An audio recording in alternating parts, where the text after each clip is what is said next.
Hare Krishna.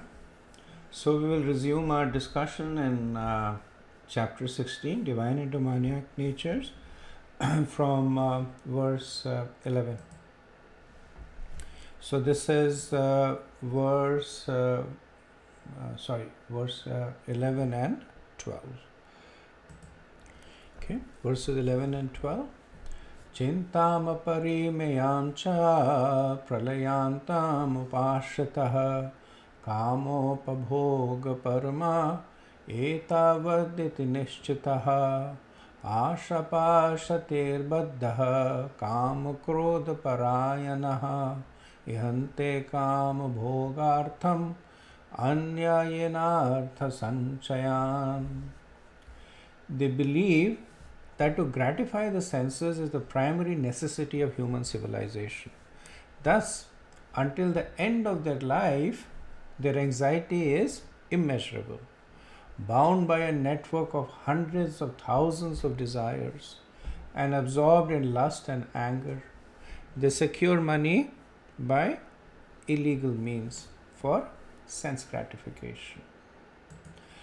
So, in two verses, Krishna is describing further attributes of those who are demoniac. And these are additional, essentially secondary attributes. What happens to the people who subscribe to the philosophies that Krishna had mentioned earlier on, who have the qualities that Krishna has talked about? So they work with this paradigm that the only purpose of life is to enjoy. And what is the result of that? That because material enjoyment, it is both addictive and unsatisfying. So this whole lust and greed, they work hand in hand. That until you don't get it, you lust for it. And when you get it, you are greedy for more. So it is addictive and unsatisfying. Because of that, they're always anxious to preserve what they possess and desire what they do not possess. So attachment becomes lust and failure to achieve becomes anger. So that's why Krishna says that bound by a network of hundreds and thousands of desires, they are absorbed in lust and anger. Lust is to get what I don't have, and anger is to anger at what I am lusting for and I do not get. And anger is also after getting, there is anger that this is not what it was I was hoping I would get. Sometimes people say, if I get this, then I'll be satisfied. And they work very hard and they get it, and then they're angry that there is no real satisfaction that I'm getting. That's the nature of material engagement. So Prabhupada says that one who is demoniac has no knowledge of Vedic scriptures, nor has he any faith. Because Prabhupada is commenting on the first line that they believe that to gratify the senses is the prime necessity of human civilization, which is contrary to what the Vedic scriptures speak. Even the Karma Kand part of the scriptures, that in a way are talking about material gratification, even they do not make this point that sense gratification is the prime necessity of human civilization. At the most, what they do is compromise, saying that gratify the senses as a way to becoming pure until you no longer need to gratify the senses. But because these people reject the Vedas, they simply subscribe to the notion that only purpose of living is to gratify the senses. So they engage in that regardless of consequences. Next verse. Verses 13 to 15. Idam adya maya labdam imam prapse manoratham idam asti idam api me bhavishyati punardanam asau maya hatah shatrur hanishye cha paranapi ishvaram aham bhogi sittam balavan sukhi आद्यो बीजनवानस्मि कोऽन्योऽस्ति सदर्शरो मया यक्ष्यदास्यामि मोदिष्य इत्यज्ञानविमोहिता. Translation. The demoniac person thinks, so much wealth do I have today, and I will gain more according to my schemes. So much is mine now, and it will increase in the future more and more. He is my enemy, and I have killed him. And my other enemies will also be killed. I am the Lord of everything. I am the enjoyer. I am perfect, powerful, and happy. I am the richest person surrounded by aristocratic relatives. There is none so powerful and happy as I am. I shall perform sacrifices. I shall give some charity, and thus I shall rejoice. In this way, such persons are deluded by ignorance. So in 4 verses, these 3 verses 13, 14, 15 and the next 16, Krishna describes the nature of the people who reject the scriptures and live whimsically for sense gratification. So verse 13 describes the conduct of the person. That the conduct is that the pursuit of wealth is their main focus. So they say that I have obtained today this wealth, the animals, the children, by my strength and my intelligence, and I shall obtain other objects, manoratham, so other objects that are dear to my mind, with my strength. So this, everything that I have is obtained by my strength only, and idamasti, and it belongs to me only. Not only have I acquired everything by my efforts, everything that I am aspiring for, I will continue to get it by my strength. So such persons, far from the mercy of the Lord, they don't even acknowledge the law of karma. So sometimes people become wealthy because of prior karmic activity, sometimes by endeavor, sometimes by karma. Generally it's a combination of the two. But the impious, they will completely negate the aspect of karma, and they say that everything is by my endeavor only. Then verse 14 talks about their mentality. So what is their mentality? That for those who are averse to me, those who are my enemy, I will kill them. Those who are competing with me for my wealth or my desire to enjoy materially, I will kill them. Then the word cha indicates that in their mind they say that no one but me should live, because the nature of material enjoyment is that it is the entire universe is insufficient to satisfy one's desire for material enjoyment, and because others are competing, they think that only I should live, and they say that I alone am the Lord, fully independent. So they say that Aham Bhagwan, that I am the Lord, which means that I am in control of my fate. And because there can be only one Lord, no one else should be there. Aham Bhogi, that I am the only enjoyer. Aham Siddha, I am the only perfect person. Now verse 15 is a extension of that, saying that if you are saying you are the greatest, but factually we know that there are other people who are equal to or greater to you in their wealth and abilities. So that this verse talks about the exclusive mentality of the people. And they say, no, the others, they have wealth, but they are not like me. That Adhya, I am wealthy because of Abhijanvan, because of my own efforts. No one is equal to me. Aham Bhagwan, that I alone am God. So what about the others? So they say that Dasyami, I will make them my servant. Then Modishya, that I will exploit them. Right? So we can see that it's very easy for us to take these qualities and apply them to the materialistic aspect of the society in this age of Kali.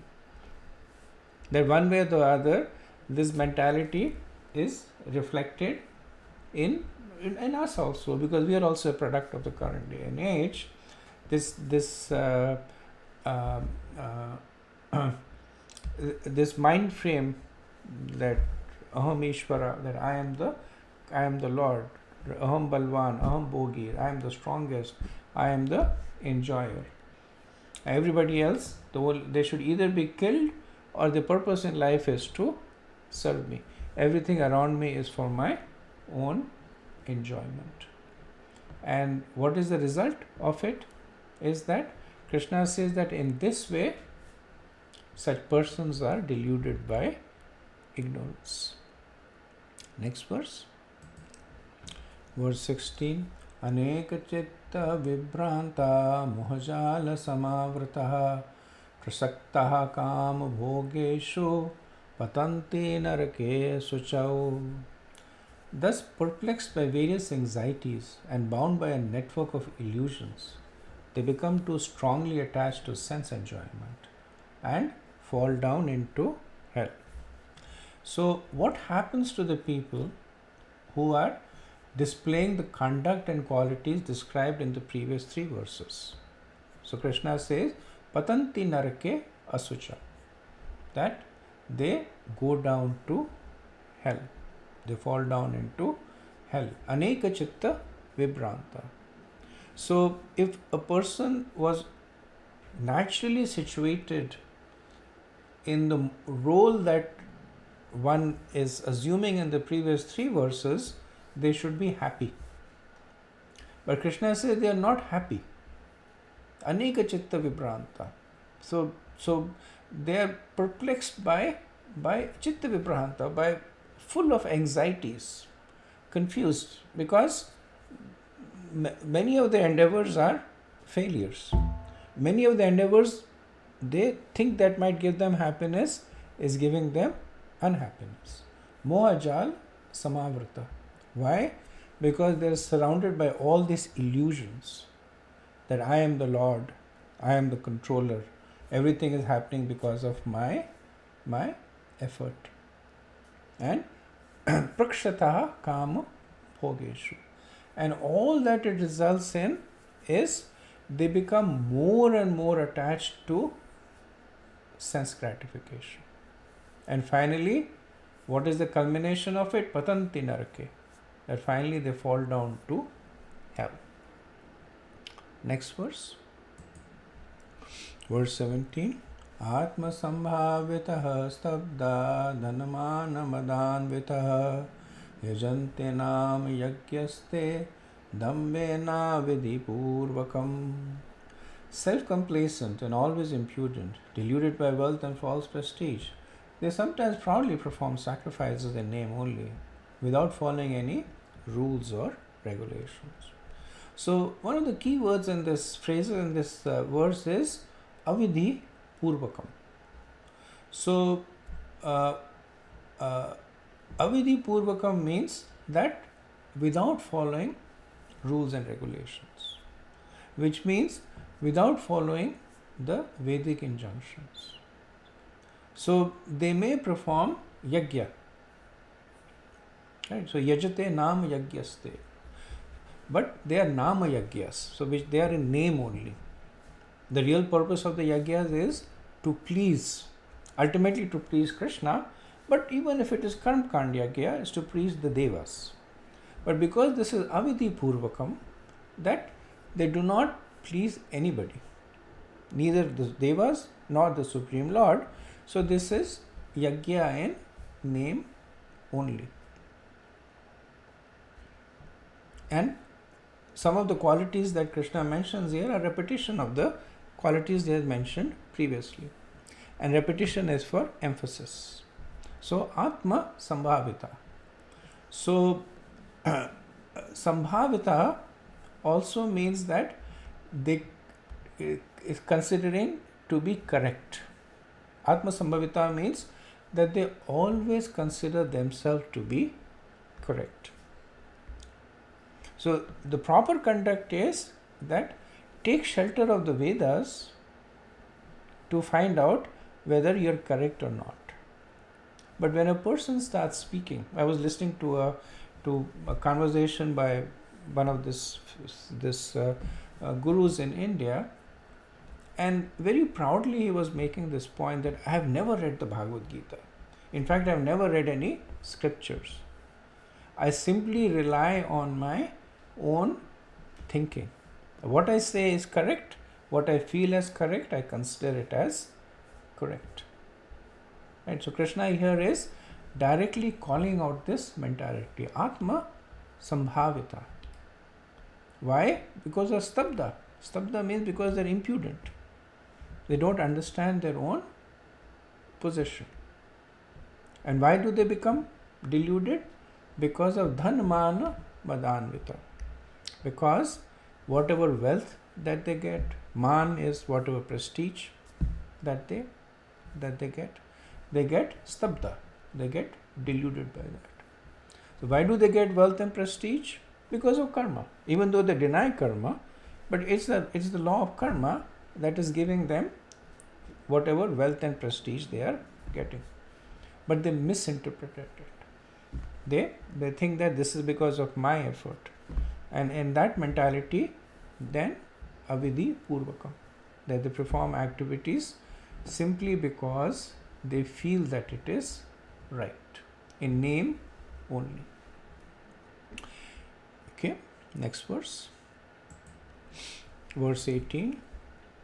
Ahankaram balam darpam kamam krodam cha samshrataha mamatma paradeshu pradvishanto bhayasuyakaha. Bewildered by false ego, strength, pride, lust and anger, the demons become envious of the Supreme Personality of Godhead, who is situated in their bodies and in the bodies of others, and blaspheme against the real religion. So one question that may be asked is, why do they become envious of Krishna if they are not even accepting the presence of Krishna? Because if they reject the scriptures, then they are rejecting Krishna. So how can you be envious of somebody that you feel does not even exist? So the understanding is that because they are displaying these qualities of ahankar, false ego, balam, darpam, pride, lust, etc., they are aspiring to be God. And they are also being frustrated in their attempts to be God. So because they are laying exclusive claim on their own position as God, they are rejecting anybody and everybody who has a claim to them. So even though they may not recognize Krishna, but they are still rejecting him. Because I am the only God, there cannot be any other God. So Mam Atma Paradeshu. So Krishna says, so this is Krishna as Paramatma, that residing in their body and the body of others. So they reject others' claim that You are not God, I am the only God. And they reject Krishna's claim. And because of that, blaspheme against the real religion, which actually presents the opposite, that there is only one God, that is Krishna. Next verse. Verse 19. Tanaham dvishtaha kruran samsareshu naradaman Shipamya ajashram asubhan asurishva eva yonishu. Those who are envious and mischievous, who are the lowest among men, are perpetually cast into the ocean of material existence, into various demoniac species of life. So, in the previous set of verses, Krishna has been describing the demoniac mentality in details. In 12 verses, he has spoken about it. Now, one might say that what is the consequence of a person acting in this way? So, in 2 verses, Krishna answers that questions. So, he says that I perpetually cast into the ocean of material existence. So there is a consequence of acting in such a way. So one may reject Krishna, but that does not mean that one becomes free of Krishna. Prabhupada gives the example that one may go into a town or a city or a country and say, I don't accept the laws of this country, and act whimsically. But then the consequence is that they are still held accountable to those laws and punished according to it. So just because you are rejecting something does not make you free of it. So people who are in this modes of being demoniac, they are rejecting the Vedas, but they are still held accountable by the Vedic injunctions.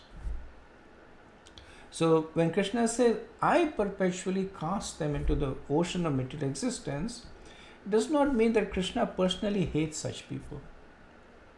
Because ultimately all the jivas are mamevam sajiva loke. They are all parts and parcels of Krishna.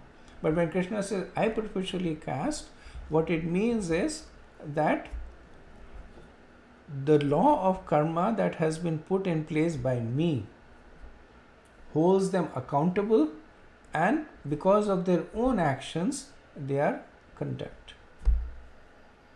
So it's like the king, he may create a set of rules for the best interest of the citizens. And when the citizens don't follow that rules, they are punished. It's not the fault of the king, it's the fault of the citizens. But yet one may say that the king is punishing them because he created the rules. So similarly, the law of karma is established by Krishna for our benefit. And those who violate it are punished according to the rules of the law of karma. So perpetually also means that they do not get liberation.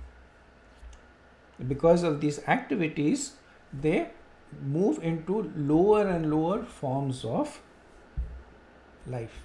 So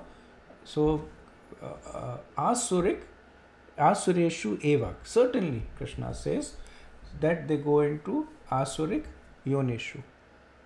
So they will take birth in the womb of demons or animals or people with who have also demoniac mentality. Next verse. Verse 20.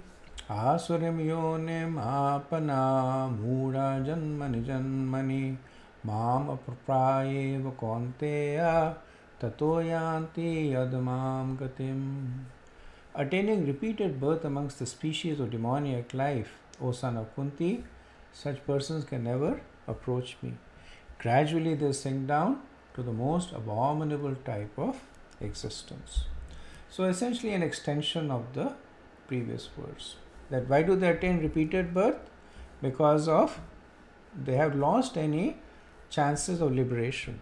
Because only the scriptures can offer you liberation. Those who reject the scriptures are destined to take birth again and again. And because these people are in the mode of ignorance, they will gravitate towards lower and lower forms of life. So the most abominable type of existence is that of the asuras, the demons, and also of plants and animals, because they essentially simply have to live out their sins. Next verse. Verse 21. Trividam narakshedama dvaram nashnam atmanaha kam krodhas tatha lobhas tasmadeta trayam tyaje. There are three gates leading to this hell: lust, anger, and greed. Every sane man should give these up, for they lead to the degradation of the soul. So Krishna is now doing what is called as a root cause analysis. He had talked about so many secondary symptoms of the demoniac. Now he's saying that they all boil down to the three: kama, krodha, tatha, lobha. And when he says nashnam atmanaha, so the soul is always pure. So even though in the translation we say degradation of the soul, but one can understand this means that degradation of the conditioned soul, because soul of course is always pure. Now these three qualities: kam is a strong desire to possess something. Krodh is unsatisfied kam. And when one is not able to possess, it results in anger. And when kam is indulged in, so when one is able to get what they desire, results in lobha or greed. Then what other qualities appear because of that? Anger. So anger is when we have unsatisfied lust, and it gives rise to illusion or loss of discrimination. Earlier in the Bhagavad-gita, Krishna said that when there is anger, then intelligence goes away, discrimination goes away. So that is moha. And when the person loses the ability to discriminate, then the person becomes intoxicated with pride. So that is mother. And finally, all these five: lust, anger, greed, illusion, and pride, they give rise to envy. So in this way, these three qualities of kam, krodh, and lobh, they are described as the gates to hell. Next verse. Verse 22. Eter vimukta kaunteya tamodvare stribir naraha acharite atmanah shreyas tato yati param gatim. The man who has escaped these three gates of hell, O son of Kunti, perform acts conducive to self-realization and thus gradually attains the supreme destination. So the previous verse talked about the result of one who pursues these three gates to hell. So this verse talks about one who has escaped from these three gates. So one who does not indulge in lust, anger, and greed, which means how is it possible to not engage in these three? Is by following the rules and regulations of the scriptures. So essentially what Krishna is saying here, that one who follows the scriptural injunctions escapes these three gates to hell. And so it's not just the absence of negative, it's also the presence of positive. What does such a person do? He performs activities that are conducive to self-realizations. Atmanaha Shreyas. So these are activities that are conducive to the self. And Tato Yati Param Gatim, and eventually acquires the supreme destination. So when the person follows the scriptures, first he will perform pious activities that are conducive to being elevated to the higher life forms, the higher modes, and based on that, the person can now perform devotional service, which means that Tato Yati Param Gatim. Param Gatim is re-establishing the relationship to the Supreme Lord. So in this way, one is understanding how can the modes cause one to glide into the lower forms, the demoniac nature, but how can also the person use these modes as the rungs in a ladder to go up from the mode of ignorance to passion, and passion to goodness, and ultimately pure goodness, and execute devotional service. Next verse. Verse 23. Yah shastra vidim utsrijya vartate kamakarata na sa siddhim avapnoti na sukham na param gatim. He who disregards scriptural injunctions and acts according to his own whims attains neither perfection nor happiness nor the supreme destination. So in the last two verses of the chapter, Krishna will summarize what he has spoken and contrast the divine and the demoniac.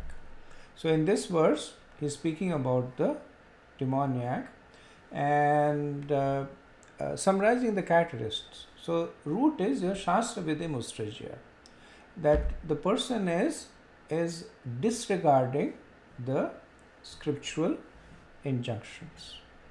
So what is the result about it? Because of it, na sukham, that the person will not have any happiness. So one who discards the scriptures will never attain happiness. Even if they attain some material happiness, it is contaminated with, as Krishna says, a network of intense desires and uncertainties. Then kamakarta. So kamakarta is a person who may follow the rules and regulations of the scriptures, but only for the purpose of sense gratification. Right? So the previous was a person who completely rejected the scriptures. Kamakarta is people who only subscribe to the karmakand part of the scriptures. For them, Krishna says that na param gatim. So na param gatim means that they will not get liberation. They will continue to enjoy materially, but they will never be able to escape this cycle of birth and death.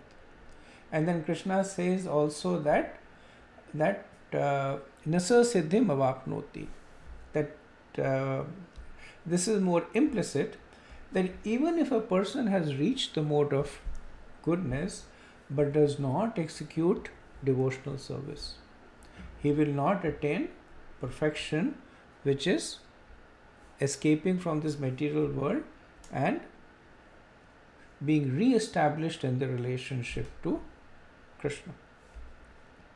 So Prabhupada talks about it from the flip side. He says essentially what Krishna is saying, that one should gradually rise himself to the platform of Krishna consciousness and devotional service. It is then and there he can attain the highest perfectional stage, not otherwise. Next verse. Verse 24. Tasmak shastram paramanam te karya vivasthitau gyatva shastra vidhanoktam karma kartum iharasi. One should therefore understand what is duty and what is not duty by the regulations of the scriptures. Knowing such rules and regulations, one should act so that he may gradually be elevated. So this is the real purpose why Krishna spoke the chapter. So he spoke about the demoniac nature so that one can avoid it and follow the divine nature. The essence of the demoniac nature is that they reject the scriptures. So here Krishna is giving his final injunction that know what the scriptures are asking you to do. And once you act according to the scriptures, regardless of where you are, you will be gradually elevated from the mode of ignorance to passion, and passion to goodness, and subsequently to devotional service. Those who do not follow the scriptures are condemned to a hellish existence. So following the scriptures, it gives two kinds of protection. It gives regulation of the senses, and it also attracts the mercy of the Lord.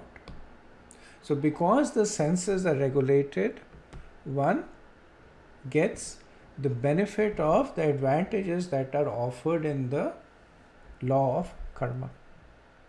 So one goes from ignorance to passion and goodness and enjoys in that mode.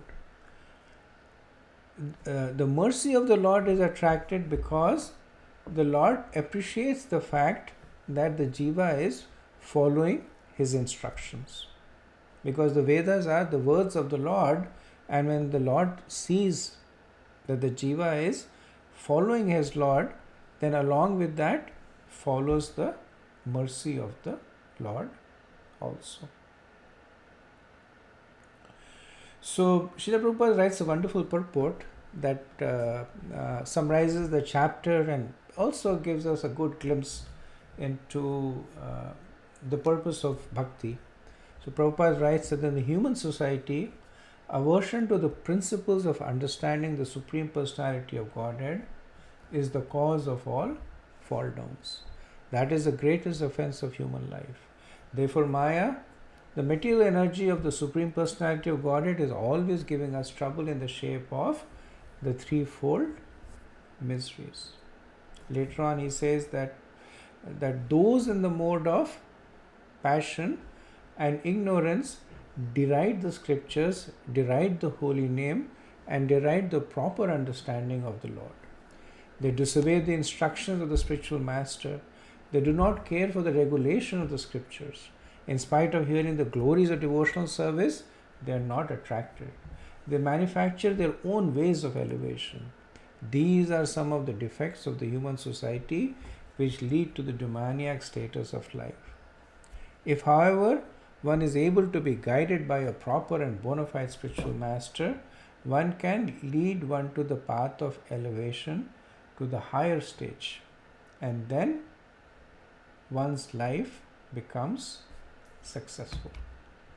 So this is the conclusion of the 16th chapter. Thank you very much. All glories to Srila Prabhupada. Hare Krishna.